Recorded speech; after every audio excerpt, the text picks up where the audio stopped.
खुलुमबाय बयनिसिमबो लोगोसे आंनि EMMCL लोगो नोंथांमोन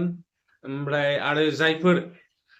गोदानै फैदों आंनि चेनेलाव बिथांमोना आंनि चेनेलखौ साबस्क्राइब खालामलांनो दाबाव ओमफ्राय बेल आइकनखौ थुनानै ला जाहाथे नटिफिकेशना नोंसिनाव थाङो ओमफ्राय लोगोसे लाइक शेयार ओमफ्राय कमेन्टखौ हरनो दाबाव नोंसिनि अपिनियनखौ आंनो नांगौ আপোনালোকে কোৱা নাই এজন অধ্যক্ষই এই কথাবিলাক ক'ব পায় না নাপায় মইতো নাজানো মই অধ্যক্ষ হোৱা নাই কিন্তু মই কেইদিনমান যিটো মোৰ এক্সপিৰিয়েঞ্চ ৰাজনীতিত আহি অধ্যক্ষ এজনে তেনেকুৱা ৰাজনীতিক ষ্টেটমেণ্ট কৰিব পাৰে বুলি মই নাজানো পাৰিবও পাৰে তেখেতে যিটো কিতাপ পঢ়িছে মই যিটো অধ্যয়ন কৰিছোঁ তাত অধ্যক্ষ এজনে বিজেপি চৰকাৰ আহিব না এজিপি চৰকাৰ আহিব না কংগ্ৰেছ আহিব না UPPL আহিব ইয়াৰ ওপৰত হয়তো মন্তব্য কৰাটো অন্তত অধ্যক্ষ হৈ থকা সময়ত এইটো ভাল কথা নহয়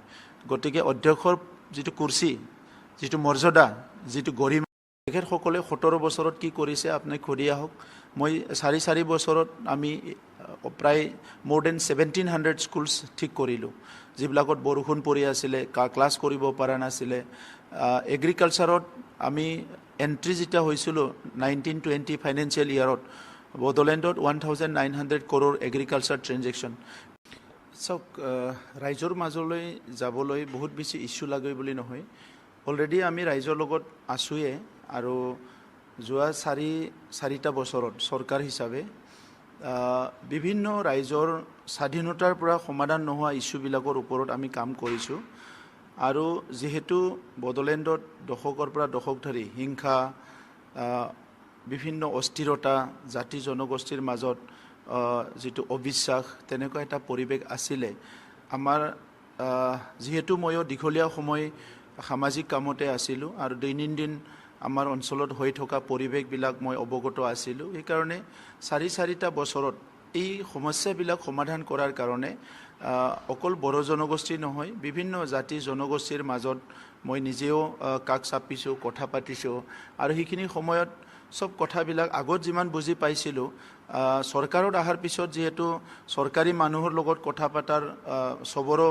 অলপ দৃষ্টিভংগীটো বেলেগ এই কথাবিলাক মই বুজিবলৈ পাইছিলোঁ আৰু দুটা এক্সপিৰিয়েঞ্চ এটা হ'ল সংগ্ৰামী হিচাপে এক্সপিৰিয়েঞ্চ এটা হ'ল চৰকাৰী হিচাপে এক্সপিৰিয়েঞ্চ দুইটা এক্সপিৰিয়েঞ্চৰ পৰা 4টা বছৰত কিছুমান কাম কৰিলোঁ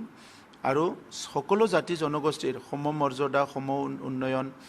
আৰু তেখেতসকলৰ ৰক্ষণাবেক্ষণা বা যিবিলাক এছপিৰেশ্যনছ আছে আকাংক্ষা এইবিলাক পূৰণ কৰিবৰ কাৰণে অলপ কিঞ্চিত হ'লেও আমি আগবাঢ়িব পাৰিছোঁ য'ত আগত হোৱা নাছিলে এইবিলাক কামো কৰিছোঁ সেইকাৰণে আমাৰ তাত বহুত বেলেগ ইছ্যু আনি পেলাই ৰাইজৰ ওচৰত যাব লাগে মই সেইটো দেখা নাই কাৰণ আমি এই অঞ্চলৰে ব্যক্তি হৈ আমি ইয়াতে ডাঙৰ দীঘল হৈছোঁ ইয়াৰ হাৱা পানী খাই ডাঙৰ দীঘল হৈ সব কথাটো আমি বুজি পাওঁ সেইকাৰণে আহি থকা নিৰ্বাচনটো আমাৰ কাৰণে খুব টাফ বা চেলেঞ্জিং ইলেকশ্যন তেনেকুৱা নহয় পুৰা উত্তৰ আছে আমাৰ তাত 17 বছৰৰ তেখেতসকলৰ বিফলতা আমাৰ 4 বছৰৰ সফলতা মানে কৈ শেষ কৰিব নোৱাৰে বহুত কাম কৰিছোঁ এডুকেশ্যনত তেখেতসকলে 17 বছৰত কি কৰিছে আপুনি সুধি আহক মই 4 বছৰত আমি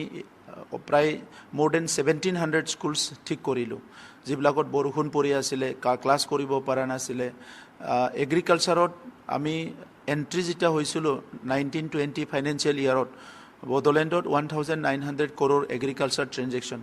এতিয়া এৰাউণ্ড 3500 ইয়াৰ ট্ৰেনজেকশ্যন হয় সো তেনেকা কৰি এভৰি সেক্টৰ যেটো হেলথ সেক্টৰত আমি এটা সময়ত কোকৰাঝাৰ বুলি ক'লে আমাৰ MMR IMR যেটো গৰ্ভৱতী মহিলাৰ মৃত্যু হয় এইবিলাক ৰেটবিলাক বহুত হাই আছিল এতিয়া লাহে লাহেকৈ নামি আহিছে মেট্ৰিকৰ ৰিজাল্টবিলাক যোৱা বছৰবিলাকত অসমৰ টপ হৈছে আমাৰ জিলাবিলাকে হায়াৰ সেকেন্ডাৰী ৰিজাল্টত অসমৰ টপ হৈছে সো আমাৰ কৈ শেষ কৰিব নোৱাৰে 17 বছৰ ইহঁতৰ পলিচি ভেকামেটা আছিলে আগ্ৰামা মহিলাৰী ডাঙৰীয়াই তেনেকা কোনো পলিচি কৰিব পৰা ব্যক্তি বুলি মই নাজানো কাৰণ মই নিজে তেখেতৰ 17 বছৰৰ বাজেট পঢ়িলে যেটো তেখেতে বাজেট পঢ়ে এই গোটেই বিষয়বিলাক পঢ়ি চাইছো তাত কোনো পলিচি বুলি একো কথা নাই আৰু সামাজিকভাৱে বা আমাৰ বড়োলেণ্ডৰ যেটো 5টা ডিস্ট্ৰিক্ট এই সময়ত 4টা ডিস্ট্ৰিক্ট আছিলে ইয়াৰ সামাজিক অৱস্থা বা এনে নৰ্মেল সিচুৱেচন বিলাক চালে এটো বহুত বেয়া অৱস্থা আছিলে আগ্ৰামা মহিলাৰী ডাঙৰীয়াই যিবিলাক নিৰ্মাণ কৰিছিলে আজিও আপোনালোকে সেক্ৰেটাৰীৰ ওচৰত যাওক তাত কিছুমান যিটো মানে হোষ্টেল বনাই থৈছে য'ত চিফ ডেপুটি চিফ স্পীকাৰবিলাকৰ হোষ্টেল তাত আপুনিও থাকিব দিলে তো সেইটো যদি অলপ ৱালবিলাক ভাঙি ভালকৈ নকৰে আৰু সেই সময়ত যিবিলাক বিল্ডিংবিলাক বনাইছে চব CPS আছে কোনো এটা ব্যৱস্থা নাই মই যিটো চিফ অফিচত বহিছোঁ তেখেতে বা বহিছিল না নাই তাতে মানে মানুহ বহিব পৰা অৱস্থাই নাছিলে আজি সেইবিলাক আমি ঠিক কৰিছোঁ আজি আপুনি চাওক কেম্পাছখন কিমান ডেভেলপ হৈ গ'ল এটা ছেক্ৰেটাৰিয়েট হয় এই কেম্পাছটোৰ অৱস্থা কিমান বেয়া আছিলে আগতে আমি অহা সময়ত চ' তেখেতৰ হ'ল কি নিজৰ হ'লেই হ'ল নিজৰ কাৰণে হোটেল বনাইছে হস্পিটাল বনাইছে ক্ৰেচাৰ মেচিন বনাইছে দুনিয়াৰ মাটি বাৰী কিনি পেলাই একদম মহাৰাজৰ নিচিনা জীয়াই আছে এইবিলাকতো ব্যক্তিগত এটাক কৰিবলৈ ভাল নালাগে কিন্তু ডাঙৰ কথাটো হ'ল ইমান সাহস থকা হাগ্ৰামা মহিলাৰী 4 বছৰত এছেম্বলিত কিয় একদিনো নাহিল যদি তেখেতৰ কমিটমেণ্ট আছে তেখেতে যদি লিডাৰশ্বিপটো দিছে বা দিব বিচাৰে তেনেহ'লে আমি ইলেক্টেড মেম্বাৰবিলাকৰ আচল অনুষ্ঠানটো হ'ল এছেম্বলি এই এছেম্বলিতে তেখেতে 4 বছৰ একদিনো নাহিল ইলেকশ্যনত জিকি চ' তাৰ পৰা গম পায় হাগ্ৰামা মহিলাৰী কিমান চিৰিয়াছ মানুহ আমাৰ এগেইনষ্টত নহয় তেখেত সকলো জিকিবলৈ খেলিছে নিৰ্বাচনত অংশগ্ৰহণ কৰিছে আমিও কাৰো এগেইনষ্টত নহয় আমিও যিহেতু দল আছে আমিও খেলিছোঁ গতিকে আমাৰ টাৰ্গেট কোনো নহয় আমি কোনো বিজেপি BPF কংগ্ৰেছক টাৰ্গেট কৰি নিৰ্বাচন খেলা নাই বড়োলেণ্ড অঞ্চলৰ 35 লাখ জনসাধাৰণ 26টা জনগোষ্ঠীক আগুৱাই নিবৰ কাৰণে তেখেতসকলৰ বিভিন্ন সমস্যা সমাধান কৰাৰ কাৰণে তেখেতসকলক উন্নয়নৰ পথত আগুৱাই নিবৰ কাৰণে আমি নিৰ্বাচন খেলিম নিৰ্বাচনী সিদ্ধান্তবিলাক বহুত পৰিৱেশৰ ওপৰত নিৰ্ভৰ কৰি চাই পেলাই নিৰ্ভৰ কৰা হয় গতিকে আজিৰ সময়ত BTRত যিটো ইলেকশ্যন হ'বলৈ গৈ আছে আমি 4 বছৰ শাসন কৰাৰ পিছত আগত যদি আমি পলিটিক্সটো বুজি পোৱা নাছিলোঁ এতিয়া অলপ হ'লেও বুজি পাইছোঁ বিজেপিৰ নিজা সিদ্ধান্তত চলিব আমি আমাৰ নিজা সিদ্ধান্তত চলিম NDA হিচাপে কেন্দ্ৰ ৰাজ্যত আমি আছোঁ কাউন্সিলতো এতিয়ালৈকে আমাৰ চৰকাৰ চলি আছে কিন্তু নিৰ্বাচনটো অকল খেলিলে নহ'ব জিকিব লাগিব গতিকে তাত তেখেতসকলৰ এজেণ্ডা আছে আমাৰো এজেণ্ডা আছে চ' নিৰ্বাচনটো আমি খেলিম তেনেকুৱাই তাত কি হ'ব কি নহয় সেইটো পৰৱৰ্তী সময়ত বড়োলেণ্ডৰ ৰাইজে মেণ্ডেটটো দিব মানে আমি এইটো মানে তালাও মাৰা নাই নহয় বুলি হ'ব বুলিও তেনেকৈ কোনো মানে সিদ্ধান্ত লোৱা নাই গতিকে আপোনালোকে অলপ সময় অপেক্ষা কৰক যথেষ্ট টাইম আছে আৰু PPFৰ লগতো বুজাবুজি কৰাৰ কোনো কথাই নাই আলোচনা এটা হৈছিল যে দুইটা দলে এক হৈ নিৰ্বাচন খেলিব পাৰে নাই একো আলোচনা হোৱা নাই আৰু এটা নিখিল বড়ো ছাত্ৰ সন্থাৰ এটা অনুৰোধটো লৈ পেলাই কিছুমান কথা বাৰ্তা হৈছিলে কিন্তু সেই কথাবিলাক ইমানলৈকে গৈ পোৱা নাই চিট বিতৰণলৈকে গৈ পোৱা নাই সেইটো বহুত দূৰতে ৰৈ গ'ল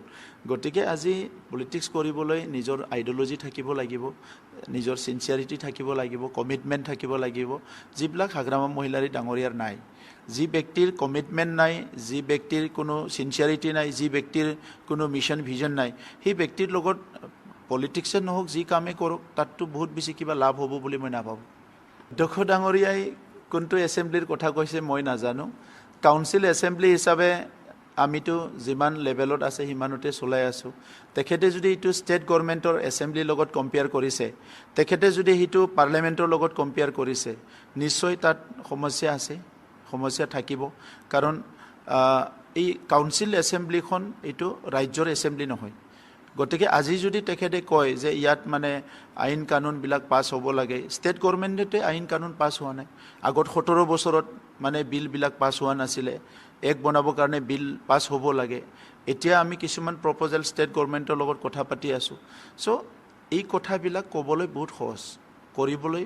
টাইম লাগে আৰু তাত কনফ্লিক্ট অফ ইণ্টাৰেষ্ট আছে কিছুমান বিষয়বিলাক যিটো নেকি মুকলিকৈ পাব্লিকলি ক'লে আধা বুজি পেলাই মানুহবিলাকে হয়তো বেলেগ এটা ধাৰণা কৰি ল'ব গতিকে যেনেকৈ আছে তেনেকৈ কৰি আছোঁ তেখেতে যদি কিবা এটা ছুপাৰ ব্ৰেণ্ড লৈ কাম কৰিব বিচাৰিছে আই ডণ্ট ন' যদি তেখেতৰ তাত কিবা তেনেকুৱা ডাঙৰ ফৰ্মুলা আছে অধ্যক্ষ হিচাপে অসম এছেম্বলি চলোৱা হিচাপে হয়তো তেখেতৰ তাত বহুত ফৰ্মুলা থাকিব গতিকে পৰৱৰ্তী সময়ত কেতিয়াবা সুযোগ পালে তেখেতে বনাই লওক আমিতো উই আৰ হেপী কিন্তু কথা আপোনালোকে কোৱা নাই এজন অধ্যক্ষই এই কথাবিলাক ক'ব পায় না নাপায় মইতো নাজানো মই অধ্যক্ষ হোৱা নাই কিন্তু মই কেইদিনমান যিটো মোৰ এক্সপিৰিয়েঞ্চ ৰাজনীতিত আহি অধ্যক্ষ এজনে তেনেকুৱা ৰাজনীতিক ষ্টেটমেণ্ট কৰিব পাৰে বুলি মই নাজানো পাৰিবও পাৰে তেখেতে যিটো কিতাপ পঢ়িছে মই যিটো অধ্যয়ন কৰিছোঁ তাত অধ্যক্ষ এজনে বিজেপি চৰকাৰ আহিব না এজিপি চৰকাৰ আহিব না কংগ্ৰেছ আহিব না UPPL আহিব ইয়াৰ ওপৰত হয়তো মন্তব্য কৰাটো অন্তত অধ্যক্ষ হৈ থকা সময়ত এইটো ভাল কথা নহয় গতিকে অধ্যক্ষৰ যিটো কুৰ্চী